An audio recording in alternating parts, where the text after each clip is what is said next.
Okay, so this is Writer Unedited number 20 on December 13th, 2023. Come on, guys, please give me a comment so that I know who you are. I promise not to put you on the spot or anything. So anyway, usually I am not dressed up and do not have a fancy background. Oh, Moby's still there. Look at that. But because it's Christmas and because I had our annual Christmas book club luncheon this afternoon where one of our lovely ladies hosts us in her house, and we have this festive celebration with yummy food and great conversation and talking about books. I'm dressed up, and since I promised you I would sit in front of my Christmas tree, I'm sitting in front of my Christmas tree. So I have the big Christmas tree on one side, that side, and I have my Royal Kaleva Christmas tree over there. You can't see, but it has crowns all over it. It's just a little too far away. Come on, guys, comment. Diana Barnett, hey, hi Diana, how are you? It's so good to see you here. I'm glad you made it. So anyway, yes, I have my dressy Christmas tree skirt on the tree for you. You all may know that I bought an everyday skirt because the cats like to barf on the dressy skirt. And of course, they have not barfed on the everyday skirt. So hopefully they won't barf on the dressy skirt because I have it out just for you guys. And the cat is sitting on it. That's Moby, sitting under the tree. Hopefully not barfing. We'll find out. Diana, I am so glad that you're here too. It is great to see you here. So I'm just going to say Happy Hanukkah, Merry Christmas, Happy Winter Solstice, and Happy Kwanzaa. All kinds of holidays going on. I think we are past Diwali now, so I won't say happy that. But for those who celebrated Diwali, I hope you had a very happy one. And I will be back on the 27th, so we can celebrate Happy New Year then. So what news do I have? Well, number one, I have the cover for Royal Kaleva Luis, the next book, and I love it. Of course, I love the one for Gabrielle, too. But my cover designer, Eileen Carey, just does amazing work. She's also just a pleasure to work with. And just so you know, covers are interesting. If you work with a publisher, like when I was with Montlake, you don't actually control your cover. Although Montlake was wonderful about that. They let me have essentially veto power, and I could make suggestions, but they have the last say on the cover. And in general, most publishers won't even give the author veto power or allow them to have input. So if a book that you see that is published by what we call a traditional publisher has a terrible cover, it's probably not the author's fault. Because my first publisher, which was Penguin, which is now Penguin Random House, I had zero input into the covers. They just did them and handed them to me and said, so here it is. They didn't even say, what do you think? So let's see, let's look at the notes. Diana says, love your headpiece, thank you. My reindeer antlers. I only have one bell left. The other one seems to have fallen off. And Ellen's here. Hi, Ellen, good to see you. So fun to see you. So I will probably be revealing that cover in January to my newsletter subscribers first, always. So make sure you're subscribed. I'll put a link in the comments below when I'm done. If you're ever worried that you don't know if you subscribed or not, just resubscribe because my newsletter service weeds out duplicates. So if you use the same email address, you won't get two newsletters. Yeah, so that's what I wanted to say. Oh, and just so you know, the reason that I'm able to control my covers now is because I'm independently published. I publish my own books now. And I have to say, I love having control of the covers because I think they are so, so important to the book's success. And also because I love design. I did a bit of graphic design in my youth, and I still think it's fun. I don't actually use the software anymore, but I have ideas. I have opinions. So let's move on to reader questions. So Lisa asked, what do your boys think of all the holiday hoorah? So they love lurking under the tree. You saw maybe lurking there earlier. He seems to have disappeared now. And earlier today, he was actually sleeping under the Christmas tree skirt. So he loves that. It's sort of their cat cave now. So the cats are enthusiastic about the Christmas tree. They don't really care about the rest of it.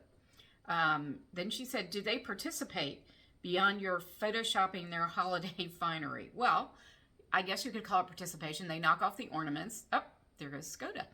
They chew on the tree. They barf on Christmas blankets. You can see there's a Christmas blanket behind me, hung over the back of the couch where the cats like to sleep. The other Christmas blanket that is usually hung over the other couch is actually in the laundry right now because someone barfed on it. So that's their participation, I guess. And then the hilarious part is they have not barfed on the Christmas tree skirt that I bought specifically so they could barf on it. Go figure. They're cats. And lastly, Lisa asked, are they going to make any appearances in any of your tales? Maybe. I do tend to incorporate my pets eventually. The problem is I feel the story must be worthy of having Skoda and Moby in it because they're very important cats, of course. So I haven't found the right story yet, I guess. Sorry, cats are running around and they keep distracting me. So the answer to that, Lisa, is maybe. Maybe they will be in a story soon. They are not in Louise's story, I will tell you that. There was just something about writing about a king that was not conducive to including two cats, I'm afraid. So, on to more on Louise. So the current word count is 82,306 words. And I think I've mentioned that I'm shooting for roughly 100,000. So I'm in the last section of the book where everything is high drama, high emotion. And as I've mentioned before, it's very hard to write. And those of you who read my other posts probably read the post a couple of days ago, I don't know how many days ago now, where I said I had written 1,700 words, which is a nice big chunk, and I couldn't put any of them in the book. And why not? Well, because it was a scene between two characters who are not the point of view characters. So the point of view characters are the king, Louis, and his love interest, whose name is Eve. And this scene takes place between two characters who are not Louise or Eve, and there's no reason why Louise or Eve would be present for the scene. But it's a very important scene emotionally for one of the secondary characters. So I tried not writing it and just writing the aftermath that Louise and Eve see. But I realized if I didn't know what happened in the scene, I couldn't write the aftermath. So I wrote the scene, 1,700 words. And then took it out. So why would I do this? Because I'm a discovery writer. I've talked about this before. I'm not a plotter. I don't know what happens. I start with characters. I start with conflicts. And then I literally write to find out what happens. That's what makes it fun for me. Because I'm just like you reading it. I am finding out what happens. And some people have suggested, and it's not a bad idea, that I use this scene as bonus material, give it away to my newsletter subscribers, because you know how much I love you guys. And it's a good idea, and I may do that, but when you write a scene that you know is not going in the book, it's pretty rough. It's very rough. It will take a lot of polishing. So I will have to have very strong motivation to do that. But you guys just remind me that you're interested in seeing this scene, and I will polish it up for you if I get enough pressure. However, I do not regret a moment that I spent on this scene because it really did make there's a cat. That's Moby. It made writing the next scene and the scene after so much easier and better and more authentic. So it was a useful 1,700 words. Even if it didn't add to my word count. Okay, so on to a Weight Watchers report. I'm actually amazed. I am down 8 pounds despite having Christmas cookies, Christmas chocolates, and oh my God, Kringles. Do you guys know what Kringles are? So my cousin haunts Trader Joe's, and she found these Kringles in Trader Joe's. I think only at Christmas. Uh-oh, what happened? Only at Christmas time. My camera just... What happened? Hello? Are you guys still there? I have no camera. Can you see me? Somebody put a note in and tell me if you can still see me.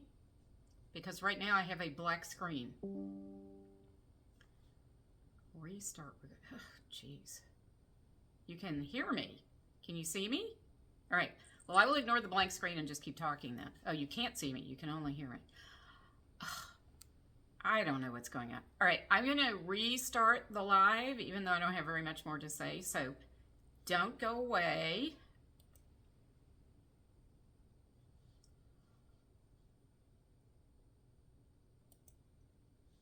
All right. I'm ending it now. Please come back.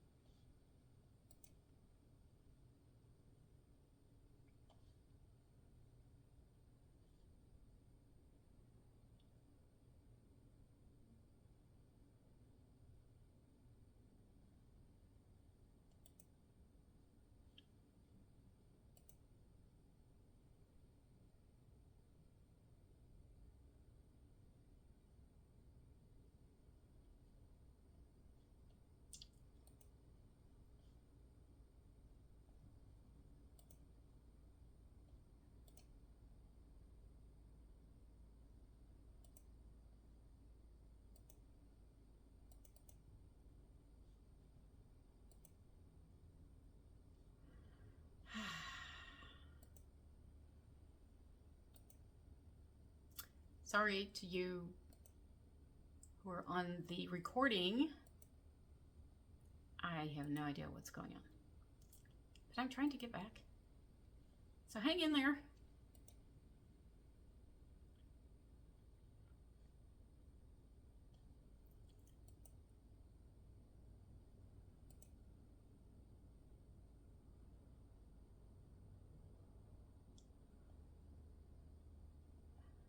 All right.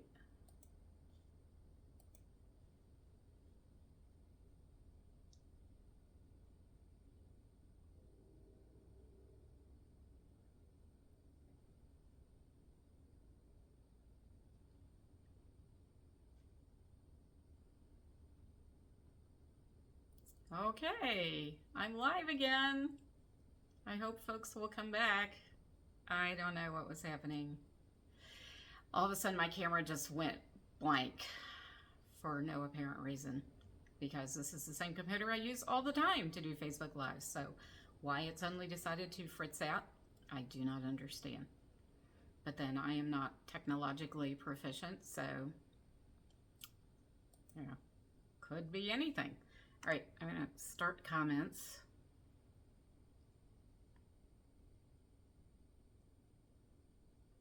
Okay, Cindy, hi, how are you? Somebody else is here. There are two viewers. Okay, well, I'm going to keep talking. So what was I saying? Oh, yes, Weight Watchers, Kringles. So there's this bakery in Wisconsin called O&H Bakery, and they make the most amazing Kringles. I know Julia was on here a minute ago. She's had those Kringles.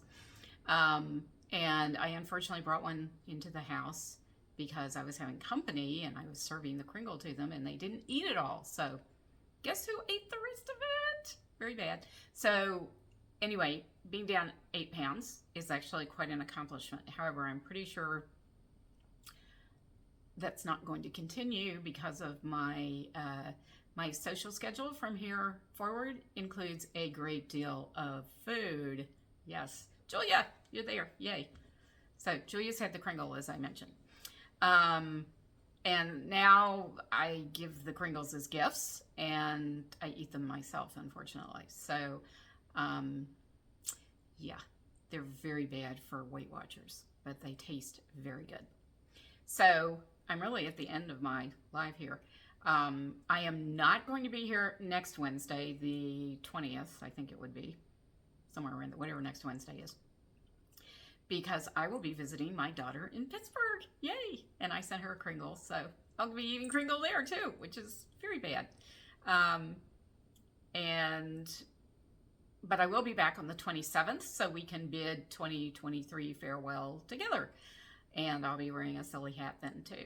But I hope you've enjoyed my Christmas trees behind me. I hope you enjoyed the little glimpses of my kitty cats. I certainly enjoyed having you guys here. It's always a pleasure. And I will again wish you Happy Hanukkah, Happy Winter Solstice, Merry Christmas, and what was the last one? Happy Kwanzaa. Got them all. I think I got them all. And I hope you guys have a warm, wonderful holiday season filled with love and fun and family and food, of course. And see you after Christmas.